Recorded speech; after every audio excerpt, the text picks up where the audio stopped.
ఇప్పుడు తన ఇంట్లో న్యాయం చేసుకోలేకపోయాడు సీఎం జగన్. ఇంకా ప్రజలకే న్యాయం చేస్తారని చెప్పేసి హైదరాబాద్ మాట్లాడుతున్నాడు జబర్దస్త్ ఫేమ్. అయినా జబర్దస్త్ వాళ్ళందరూ కూడాను జనసేన ఫాలోవర్స్ అన్న. ఈ సినిమా వాళ్ళంతా కూడా అందరూ అని అనట్లేదు, కొంతమంది ఎవరంటే అవగాహన లేకుండా మాట్లాడుతున్నారు. ఎవరు చెప్పారన్న జగనన్న ఫ్యామిలీ అగేనెస్ట్ అని? జగనన్నకే 7 కోట్ల మంది ఆంధ్రులు అంతా జగనన్న ఫ్యామిలీ అన్న. సో మేము అందరం కూడాను జగనన్నని మా కుటుంబంలో ఒకటిగా, మా అన్నగాను, మా తమ్ముడు గాను, మా అమ్మోళ్ళందరికీ పెద్ద కొడుకు గాను ఉంటున్నాడు జగనన్న. సో మేమందరం ఆంధ్ర రాష్ట్రం అంతా ఉండగా జగనన్న ఎప్పుడు ఒంటరివాడు కాడన్న. షర్మిలారెడ్డి గారు, తర్వాత వాళ్ళ చెల్లి సునీతారెడ్డి గారు కూడా మాట్లాడే మాటలు ఏంటంటే అవన్నీ కూడాను ఇప్పుడు పవన్ కళ్యాణ్ ఎలాగైతే ప్యాకేజ్ స్టార్లకు వచ్చి మాట్లాడుతున్నారో, షర్మిలారెడ్డి గారు కూడా అలాగే మాట్లాడుతున్నారు, వాళ్ళ చెల్లి సునీత గారు కూడా అలాగే మాట్లాడుతున్నారు. ఎందుకంటే వివేకానంద గారు హత్య జరిగినప్పుడు ఎవరన్నా సీఎం?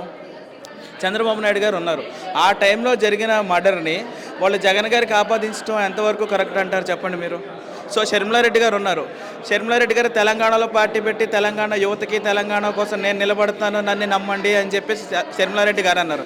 అక్కడే కాంగ్రెస్లో విలీనం చేసి వచ్చారు. ఎవరైతే మన రాజశేఖర రెడ్డి గారు చనిపోవటం కారణమైన కాంగ్రెస్ పార్టీతో విలీనం చేసి వచ్చి అక్కడ కలిసిపోయారు. మళ్ళీ అక్కడ కాదని చెప్పి కూడా అక్కడ తెలంగాణ ప్రజలు తరిమేశారు ఆవిడని. తెలంగాణ నుంచి తరిమేస్తే ఆంధ్రకు వచ్చి పడి సో జగనన్న మీద నెగిటివ్ ప్రోపగండా చేస్తే సో ఆవిడకి ప్యాకేజ్ ఇచ్చారు కాబట్టి నెగిటివ్ ప్రోపగండా చేస్తుందన్న. కానీ ఇప్పుడు నెగిటివ్ ప్రాపగండా చేస్తున్నారు మీరు అంటున్నారు. జగన్మోహన్ రెడ్డికి అసలు నెగిటివ్ ఉంది, అయిపోతారు, ఓడిపోతారని చెప్పేసి అంటున్నాయి కదా ప్రతిపక్ష పార్టీలు. ప్రతిపక్ష పార్టీలు అంటే ఏమన్నా, ఏదైనా ఒంటరిగా వచ్చి పోటీ చేసి ఇదిగో వైఎస్ఆర్సీపీ పార్టీకి మేము గట్టి పోటీస్తున్నాం, 175 స్థానాల్లో మా candidate lead, east Godavari, west Godavari ఇతను, వైజాగ్ ఇతను అని చెప్పాలి. అలా కాకుండా కూటమిలో వచ్చి ఆ దత్తపుత్రుని తీసుకొని వచ్చి బీజేపీ తర్వాత కాంగ్రెస్తో ఇవన్నీ అలయన్స్తో వచ్చిన తర్వాత ధైర్యం లేకుండా చెప్పే మాటలు వాళ్ళు. ఇప్పటికీ కూడా జగన్ అని ఒకటే మాట అంటున్నాడు. ఒక 175 కాన్స్టిట్యున్సీలో కూడా క్యాండిడేట్ ఎవరంటే జగన్మోహన్ రెడ్డి మాత్రమే, సింగిల్గా వచ్చే సింహం అన్న. ధైర్యవంతుడు కాబట్టి ఒక్కడే వచ్చి పోటీ చేస్తున్నాడు. జనం ఆదరణ అలా ఉంటుంది. మీరు ఇన్ని రోజులు జరిగిన బస్సు యాత్ర చూశారు జగన్ అన్నది.